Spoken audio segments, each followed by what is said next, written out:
6월 6일, 오늘은 모두가 꼭 기억해야 할 현충일입니다. 이름도 기록도 없이 사라져간 이들의 희생 앞에 잠시 멈춰 마음을 모으는 날이죠. 지금으로부터 약 75년 전, 잘 알려지진 않았지만 조용히 그러나 단단하게 전선을 지켜낸 이들이 있었습니다. 오늘은 그들이 다루던 6.25 전쟁의 무기와 장비들을 함께 들여다보겠습니다. 그 전에 구독, 좋아요, 알림 설정으로 100만 번째 구독자가 되어주시기 바랍니다.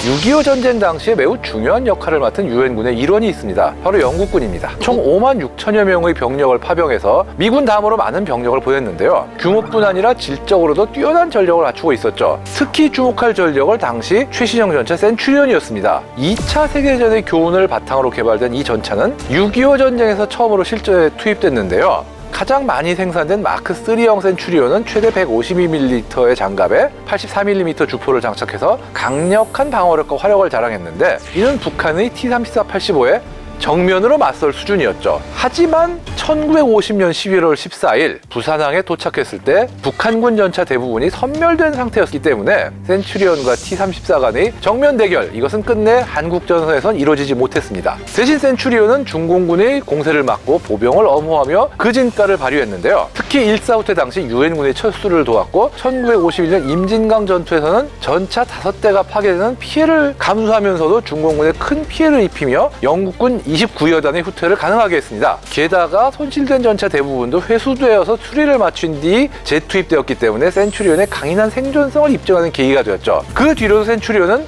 중공군과 북한군과의 전투에서 무시할 수 없는 역할을 이어갔습니다. 이처럼 전쟁에선 크고 강력한 무기들의 활력이 돋보이지만 그보다 작고 조용한 장비들도 전장의 흐름을 바꾸는 결정적 역할을 했는데요. 그중 하나가 바로 무전기였습니다. 6.25 전쟁 당시 유엔군이 승기를 잡는 배경에는 우수한 무선 통신 장비의 존재가 있었다고 평가받는데요. 미군과 유엔군이 주력으로 사용한 SCR-300은 병사가 직접 등에 메고 다닐 수 있는 보병용 장비로 휴대전화로 세계적 명성을 떨쳤던 모토로라가 개발하고 생산한 그런 모델입니다. 배터리를 포함한 무게는 약 15kg. 지금 기준으로 보면 상당히 무겁게 느껴지지만 그때만 해도 나름 가볍고 실용적인 장비로 분류됐죠. 제2차 세계대전을 살펴보더라도 미군과 영국군은 성능 좋은 무전기를 더 많이 보유하고 있던 반면 소련은 무전기가 부족했고 미국과 영국이 제공한 무전기에 어느 정도 의존할 수밖에 없었습니다. 그런 소련의 지원을 받은 북한의 통신체계 역시 유엔군에 비하면 많이 뒤처진 상태였죠. 무전기가 그렇게까지 중요했을까 싶을 수도 있지만 인천 상륙 작전만 보더라도 그 중요성이 드러나는데요. 바야흐로 1950년 9월 15일 미 해병대와 국군이 인천에 상륙했을 때 조수간만의 차이와 낯선 지형의 영향으로 상륙부대 간의 혼선이 컸으나 무전기를 통해 실시간으로 위치를 공유하고 명령을 주고받으며 혼란을 빠르게 수습할 수 있었습니다. 상륙 이후에 도시 전투로 이어지는 과정에서도 공군의 폭격 요청, 해군의 함포 사격 좌표 전달, 전차 도하 지시 등 모든 작전 지시가 무전을 통해 이루어졌습니다. 무전병들은 상륙함과 전선 사이를 잇는 실시간 통신망을 유지하며 작전의 생명줄을 책임졌고 그 덕에 짧은 시간 안에 서울 수복의 기틀을 마련할 수 있었죠. 장진호 전투에서도 무전기의 역할은 결정적이었는데요. 혹한 속에 고립된 미 해병 1사단은 무전기로 항공기와 교신하며 좌표를 전달했고 그 결과 탕약과 식량, 의약품을 보급받아 전투를 이어갈 수 있었습니다. 이 밖에도 정찰 장비인 군용 망원경은 적의 위치를 파악하고 포격 좌표를 지정하는데 없어서는 안 될 도구였고요. M20 정찰 장갑차도 빠른 기동력을 활용해 전차보다 한 발 앞서 움직이며 적의 동향을 파악하는 데 기여했습니다. 비록 눈에 띄진 않았지만 이런 장비들 또한 전쟁을 이끌어간 주요 전력이었습니다.